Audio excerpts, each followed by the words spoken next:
July 25th, 1944. Near Saint-Lô, Normandy, France. The summer heat shimmered above the narrow country road, distorting the air into liquid waves that danced between the hedgerows. Oberleutnant Klaus Becker presses back against the stone wall of the farmhouse, his field-gray uniform soaked through with sweat and something darker, the blood of the radio operator who had been sitting beside him in the Kubel wagon 30 seconds earlier. The sky above was a clear, pitiless blue, the kind of sky that should have promised safety, visibility, control. Instead, it had become a hunting ground. Becker could hear them before he could see them. A deep, distant rumble that built into a thunderous roar, a sound that seemed to come from everywhere at once. Then the P-47 Thunderbolts appeared, 8 of them in stagger formation, dropping from 3,000 feet like hawks folding their wings for the kill. They came in low, so low that Becker could see the invasion stripes painted on their wings, could almost see the pilots' faces behind the canopy glass. The .50 caliber machine guns opened up with a sound like canvas tearing, except amplified 1,000 times, and the road behind him erupted into a hell of exploding vehicles, screaming horses, and men who discovered in their final moments that courage meant nothing against half an inch of armor-piercing, incendiary rounds traveling at 2,900 feet per second. This was not war as Becker had known it in Poland, in France in 1940, even in Russia. This was extermination from above, methodical and impersonal, and there was nothing, absolutely nothing, he could do to stop it. The P-47 Thunderbolt, nicknamed the Jug by its pilots for its bulky, jug-like fuselage, was not the most elegant aircraft of the Second World War. It lacked the sleek lines of the Spitfire, the predatory menace of the Messerschmitt Bf 109, the graceful deadliness of the Japanese Zero. It was a brute, a heavyweight boxer in a sky full of fencers. 7 tons of American engineering built around the most powerful radial engine ever installed in a single-seat fighter, the Pratt & Whitney R-2800 Double Wasp, which produced over 2,000 horsepower and could push the aircraft to speeds exceeding 400 miles per hour. But what made the Thunderbolt truly terrifying to German ground forces was not its speed or its ruggedness, though it could absorb punishment that would shred other fighters. It was the armament. 8 M2 Browning .50 caliber machine guns, mounted in each wing, with a combined rate of fire exceeding 100 rounds per second. When all 8 guns fired simultaneously, the Thunderbolt shuddered in the air, and anything caught in convergence zone, that focus point where all 8 streams of bullets met, simply ceased to exist. Trucks disintegrated. Locomotives exploded. Tanks could be penetrated from above where their armor was thinnest, and human beings, caught in the open, were torn apart so thoroughly that identification often required checking pay books in pockets rather than examining faces. By the summer of 1944, the German Wehrmacht on the Western Front faced a crisis that no amount of tactical brilliance or ideological fervor could solve. They were fighting an enemy that controlled the skies so completely that daylight movement had become suicidal. After the Allied invasion of Normandy on June 6, German forces found themselves trapped in a strategic nightmare. They needed to maneuver, to bring up reinforcements, to reposition artillery and armor to counter Allied breakout attempts. But every road, every intersection, every bridge had become a killing zone patrolled by fighters and fighter bombers that operated with near impunity. The Luftwaffe, once the terror of Europe, had been bled white over the skies of Germany, defending against American strategic bombing raids. The experienced pilots who had survived Poland, France, and the Battle of Britain were mostly dead or captured. Their replacements, boys with barely 100 hours of flight time, lasted days or sometimes just hours in combat. By July 1944, the Luftwaffe could muster perhaps 200 fighters on the entire Western Front. The Allies had over 13,000 aircraft available, nearly 4,000 of them fighters and fighter bombers. The ratio was not 20-1. It was 65-1. This was not air superiority. This was air supremacy approaching totality. The German soldier in Normandy had been told many things by his officers and by the propaganda machinery of the Reich. He had been told that German tactical superiority would overcome Allied material advantage. He had been told that the Wehrmacht's experience, forged in 5 years of nearly continuous warfare, would triumph over the green American troops. He had been told that the Atlantic Wall fortifications would throw the invaders back into the sea, that the Panzer divisions held in reserve would launch devastating counterattacks, that secret weapons were coming that would change the course of the war. Some of these things were half-truths. German tactical proficiency, at the small unit level, remained impressive throughout the war. German soldiers often fought with skill and determination that awed their opponents. But no amount of skill could compensate for the fundamental arithmetic of industrial warfare. Germany was a nation of 80 million people fighting against a coalition that included the Soviet Union, the United States, the British Empire, and dozens of other nations representing a combined population exceeding 1 billion. Germany's factories, even at their peak production in 1944, could not match American output in any significant category. The United States produced more aircraft in 1944 than Germany produced in the entire war. America built one Liberty ship every day. It manufactured trucks, jeeps, and other vehicles at a rate that left German logistics officers stunned when they captured supply depots and saw the casual abundance. But nowhere was this material disparity more visible, more terrifyingly immediate, than in the skies over Normandy. The Thunderbolt's role in the ground attack mission had not been originally envisioned by its designers. The P-47 was conceived as a high-altitude escort fighter, intended to protect B-17 and B-24 bombers on their deep penetration raids into Germany. Its performance at 30,000 feet was exceptional. The turbocharged engine maintained power at altitudes where other fighters gasped for air. But combat has a way of reshaping doctrine, and pilots quickly discovered that the Thunderbolt's rugged construction made it ideal for the low-altitude chaos of ground attack. The radial engine, with its cylinders arranged in a circle, could absorb multiple hits and continue running. The armored cockpit protected pilots from ground fire that would have killed pilots in lighter aircraft, and those 8.50 caliber guns, originally intended for dogfighting, proved devastatingly effective against ground targets. By late 1943, P-47s were being fitted with underwing racks that could carry bombs, rockets, or external fuel tanks. A fully loaded Thunderbolt could deliver 2,000 pounds of ordnance in addition to its gun armament. It could strafe a column, drop bombs on a bridge, and still have enough ammunition and fuel to engage enemy fighters on the way home. This versatility, combined with the ability to absorb damage, made it the perfect weapon for the kind of warfare that erupted in Normandy after D-Day. German commanders had experienced air attack before. In North Africa, in Sicily, and Italy, they had faced Allied fighter bombers and learned to adapt, moving at night, camouflaging positions, dispersing formations. But Normandy was different in scale and intensity.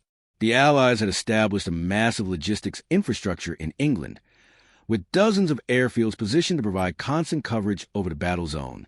Fighter bombers operated in what pilots called cab rank formations, circling over the front lines in shifts, waiting for ground controllers to direct them to targets. A forward air controller, equipped with radio and maps, could call down airstrikes on German positions within minutes. The system was not perfect. There were instances of friendly fire, miscommunications, and missed targets. But it was effective enough that German movement during daylight became a calculated gamble with death. Soldiers learned to move in short dashes from cover to cover, to freeze when they heard aircraft engines, to pray that the fighter bombers would pass overhead without noticing them. But prayers are poor defense against systematic air interdiction. Operation Cobra, launched on July 25, 1944, was the American breakout attempt that would shatter the Normandy stalemate and set in motion the liberation of France. The plan was to carpet bomb a narrow corridor west of St. Lo, pulverizing German defensive positions with over 4,000 tons of high explosives, then push armored divisions through the gap before the Germans could recover. The preliminary bombing was conducted by heavy bombers, B-17s and B-24s that flew in wave after wave, turning the designated rectangle of Norman countryside into a moonscape of overlapping craters. But the heavy bombers were just the opening act. The real killing work, the hunting down of retreating German units, the destruction of supply columns and reinforcement attempts, fell to the fighter bombers, and the P-47 Thunderbolts of the 9th Air Force were ready.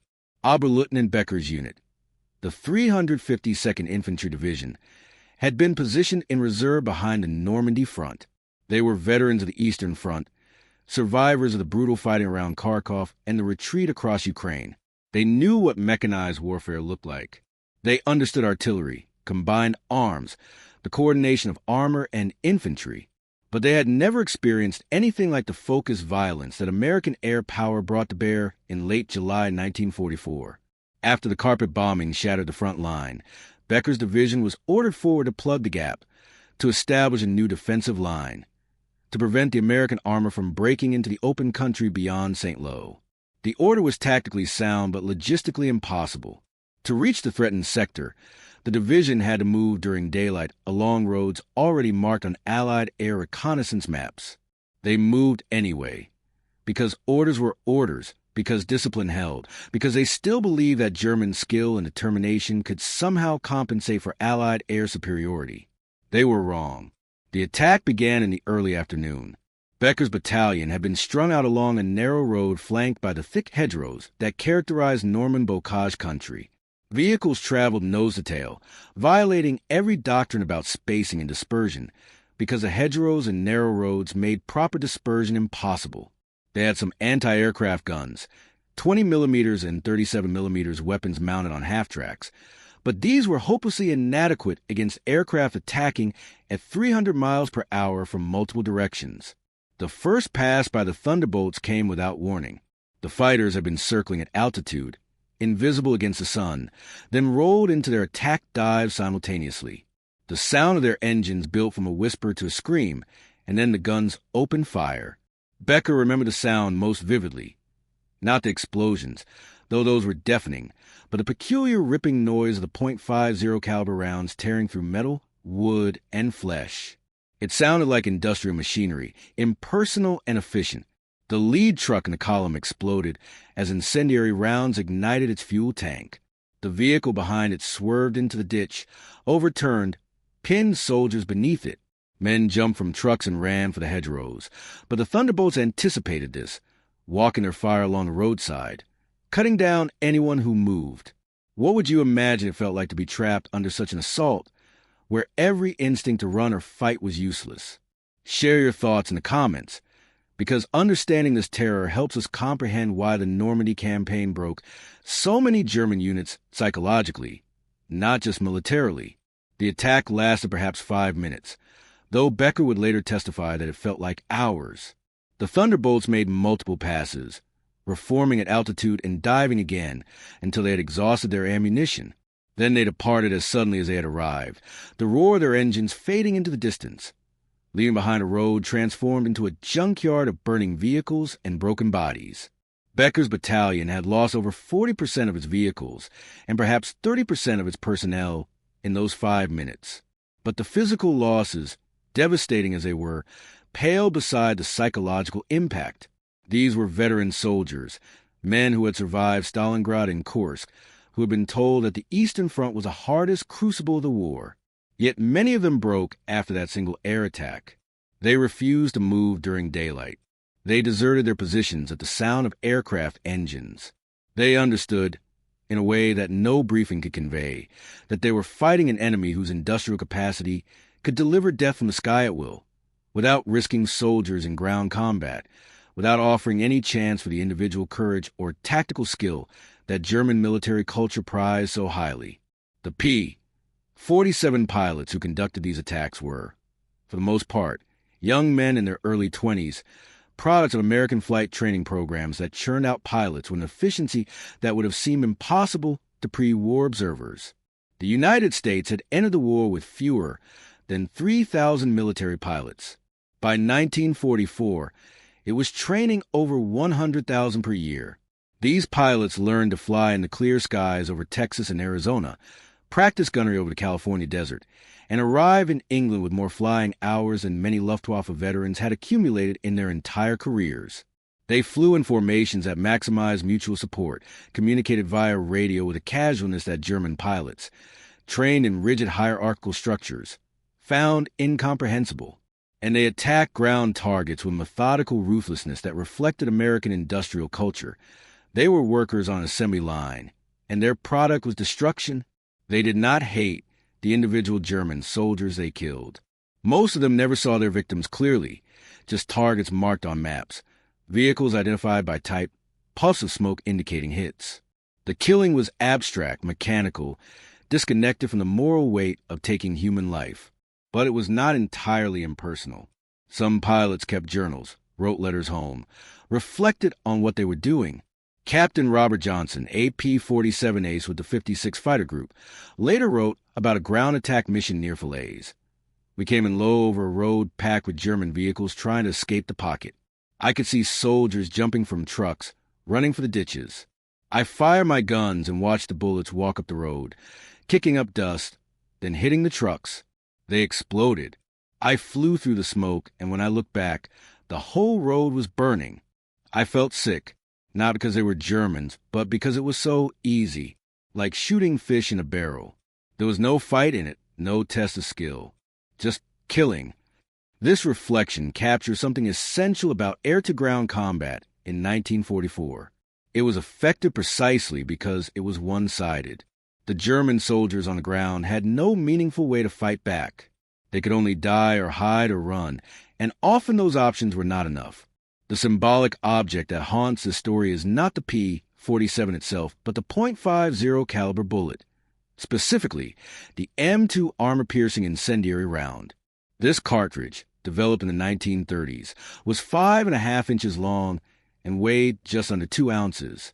It consisted of hardened steel core designed to penetrate armor, surrounded by an incendiary compound that ignited upon impact, all encased in a copper jacket and fired with enough velocity to punch through an inch of hardened steel at 500 yards.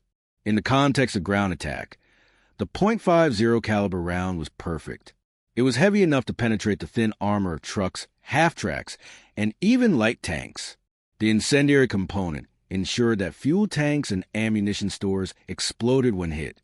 And the sheer volume of fire, remember, 8 guns firing over 100 rounds per second, meant that any target caught in convergent zone was subjected to multiple hits almost instantaneously.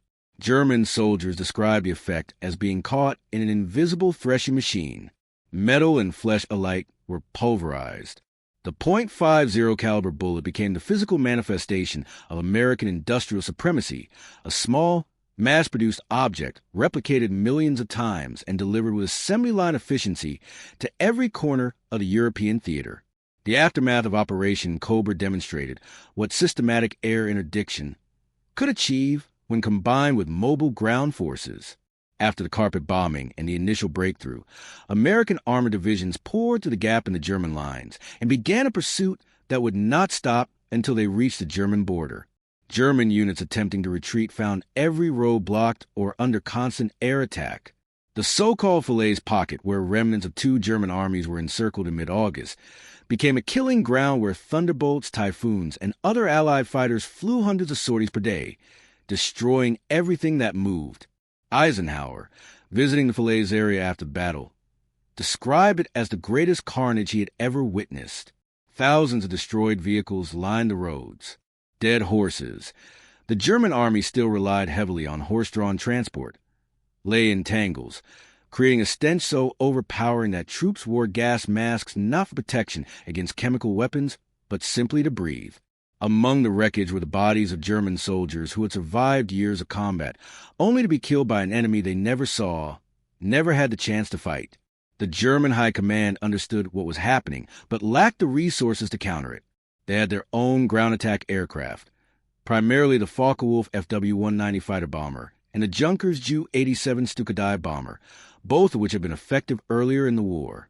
But by 1944, these aircraft could not operate over the battlefield without being immediately intercepted by Allied fighters. The few German air attacks that succeeded in reaching Allied columns inflicted casualties but made no strategic difference. Meanwhile, German technical officers studied captured P-47s and wrote reports analyzing American design philosophy. What struck them was not any revolutionary technology. The Thunderbolt used conventional construction methods, a radial engine that was in some ways inferior to German inline engines, an armament that was conceptually simple. What impressed and depressed them was the scale of production and the reliability of every component. American aircraft were built to tolerances that allowed parts from different factories to be swapped without modification. They used systems that prioritized ease of maintenance over theoretical performance. A P-47 could be repaired at a forward airfield by mechanics with relatively basic training, using parts flown in from supply depots. German aircraft, by contrast, were often works of precision engineering that required specialist technicians and tools that existed only at factory repair facilities. This difference in design philosophy reflected deeper differences in industrial culture, American mass production versus German craft tradition, and by 1944, it was clear which approach better served the demands of total war. For the German soldiers who survived the Normandy campaign, the experience of being hunted by P-47s left psychological scars that decades could not heal. Interviews conducted in the 1970s and 1980s with Wehrmacht veterans reveal a consistent pattern. They speak respectfully of facing Soviet T-34 tanks, of dueling with British infantry, even of the brutal house-to-house fighting in Italian towns. But when they discuss the fighter-bomber attacks, their tone changes. The words they use, helpless, terrified, slaughtered, reflect a different category of experience. This was not combat as they understood it, where courage and skill could influence outcomes. This was industrial execution. Some veterans developed chronic anxiety disorders, flinching at the sound of aircraft for the rest of their lives. Others simply refused to discuss it, as if the memory itself was too degrading to acknowledge. There is a particular shame in being killed without the chance to fight back, a shame that survivors carry even when logic tells them they were not cowards but victims of technological and numerical superiority they had no realistic means to overcome. The strategic impact of Allied air superiority in Normandy extended far beyond the immediate tactical victories. It demonstrated to the German military and political leadership that the war was mathematically unwinnable. Germany had developed some of the most advanced weapons technology of the era: the Me-262 jet fighter, the Type XXI submarine, the V-2 ballistic missile, but these marvels could not compensate for the basic arithmetic of production. For every Me-262 that rolled off the assembly line, America produced dozens of P-47s and P-51s. For every U-boat Germany launched, Allied shipyards produced hundreds of merchant vessels. The innovation meant nothing without the industrial capacity to deploy it at scale. Some German officers recognized this reality and began advocating for a negotiated peace, arguing that further resistance would only multiply the inevitable casualties. But the Nazi regime, trapped in its own ideology of struggle and racial supremacy, could not accept defeat. So the war continued for another 10 months, and tens of thousands more German soldiers experienced the terror being caught in the open by Allied fighters. Watching death approach in the sky at 300 miles per hour, knowing in their final moments that all the propaganda about German superiority had been a lie. The P-47 Thunderbolt flew its last combat missions in Europe in May 1945. By then, the 9th Air Force alone had flown over 400,000 sorties, destroyed an estimated 6,000 locomotives, 86,000 trucks, and 68,000 railroad cars, in addition to thousands of tanks, artillery pieces, and other military equipment. These numbers are abstractions, easy to gloss over, but each destroyed truck represented soldiers killed or stranded without transport. Each severed rail line meant supplies that never reached the front. Each demolished bridge forced German units to take longer routes, burning fuel they could not replace, arriving at battles too late to influence outcomes. The cumulative effect of air interdiction was to reduce German mobility to near zero, to trap armies in place where they could be encircled and destroyed, to ensure that tactical skill and operational planning meant nothing if the supplies and reinforcements needed to execute those plans could not arrive. This was a true revolution in military affairs that the Second World War brought. Not any single weapon system, but the integration of air power into a coherent strategic framework that strangled enemy logistics while enabling unprecedented mobility for one's own forces. After the war, strategic analysts studied the Normandy campaign to extract lessons about the role of air power in modern warfare. Some concluded that strategic bombing of German industry had been the decisive factor. Others argued that it was a ground campaign, the slow grinding down of German forces in attritional combat. But the officers who had actually commanded in Normandy Eisenhower, Bradley, Montgomery, consistently pointed to tactical air superiority as the single most important advantage the Allies possessed. German forces in Normandy were never definitively defeated in set-piece battles. They withdrew, often in good order tactically, only to be shattered during withdrawal by air attacks they could not escape. The German army that retreated from France was not the same organization that had conquered most of Europe between 1939 and 1941. It had been traumatized, its confidence shattered, its soldiers psychologically broken by the experience of fighting an enemy that controlled all three dimensions of the battlefield: ground, air, and the logistical infrastructure that connected them. The pilots who flew the P-47s returned home after the war and largely resumed civilian lives. Some became commercial pilots. Others returned to farms or factories. Many used the GI Bill to attend college and enter professions that had been closed to them before the war. They had done extraordinary things: flown hundreds of combat missions, destroyed vast amounts of enemy equipment, killed uncounted thousands of enemy soldiers, but they did not generally see themselves as heroes. They had been doing a job, a dangerous and unpleasant job, but fundamentally a job. This attitude reflected the American approach to the war, not as a crusade requiring individual heroism, but as a problem requiring organized application of resources and manpower. The P-47 pilots were technicians of death, skilled workers in the industry of warfare, and they performed their tasks with the same methodical competence that American workers brought to building cars or refrigerators. This mundane professionalism was, in its way, more terrifying than any amount of martial valor. It suggested a society that could mobilize for total war without fundamentally altering its civilian character, that could turn plumbers and mechanics into highly effective combat pilots with a few months of training, that could produce weapons and ammunition on a scale that transformed warfare from a test of individual courage into an industrial process. The .50 caliber round, that small cylinder of metal and explosives, outlived the P-47 Thunderbolt by many decades. The M2 Browning machine gun that fired it remains in service with the U.S. military today, over a century after John Browning designed it. The cartridge itself has been used in every American conflict since World War II, fired from aircraft, vehicles, ships, and infantry weapons. Its longevity is a testament to the soundness of its basic design. Heavy enough to be effective against light armor and structures, but not so heavy that its recoil and weight become unmanageable. But beyond its technical merits, the .50 caliber round represents a philosophy of warfare that prioritized mass production and overwhelming firepower over elegance or theoretical efficiency. It was not the most advanced ammunition of World War II. It was simply good enough, produced in sufficient quantity, and delivered reliably to every theater of the war. This combination of adequacy and abundance defined the American way of war and proved sufficient to defeat enemies who often possessed superior technology or tactical doctrine, but lacked the industrial depth to sustain prolonged conflict. In the villages of Normandy today, farmers occasionally dig up fragments of P-47 Thunderbolts from the fields, pieces of aluminum skin, sections of the radial engine, occasionally the .50 caliber machine guns themselves, corroded by 80 years in the soil, but still recognizable. These artifacts are displayed in local museums alongside German helmets, rusted rifles, and faded photographs of young men who never came home. The physical scars of the battle have long since healed. The hedgerows are intact, the roads rebuilt, the craters filled in. But the memory persists in local culture, passed down through generations. Old men still remember being children during the summer of 1944, remember the sound of the thunderbolts overhead, the explosions that shook the ground, the smell of smoke that hung in the air for weeks.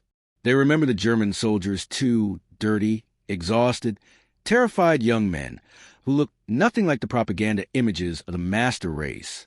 Some villagers helped these soldiers, hiding them or directing them away from American patrols, because the war by then had made it clear that the Germans were not monsters, but simply soldiers trapped in a losing cause. Others turned them in or killed them, remembering the years of occupation, the hostages shot, the requisitions that left families starving. War is never simple, and memory is always complicated by the knowledge that enemies are also human beings, that the killed and killers often differ only in uniform and circumstance.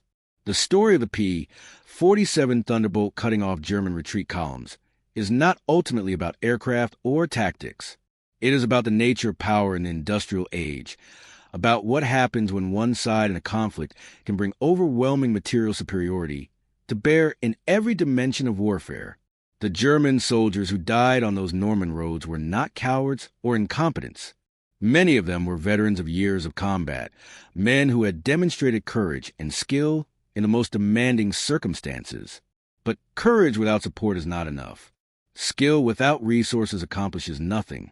The Wehrmacht in 1944 was a sword wielded by a starving man against an opponent armed with machine guns and backed by the productive capacity of an entire continent.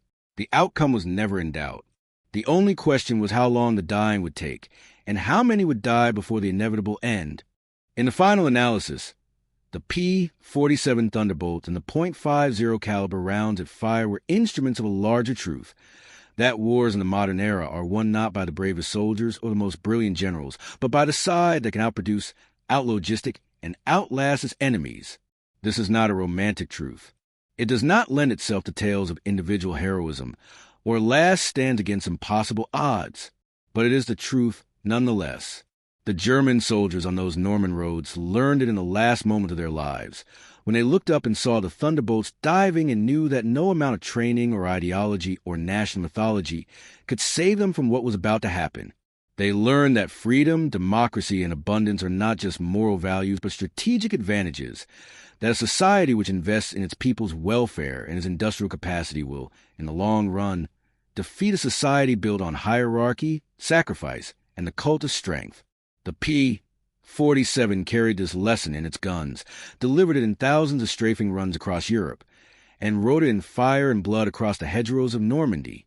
It was a hard lesson, paid for in lives and trauma, but it was learned, and in the learning, perhaps, lies some small justification for the terrible cost, that from the rubble and the corpses emerged a Europe committed, however imperfectly, to the values of prosperity and cooperation over domination and war.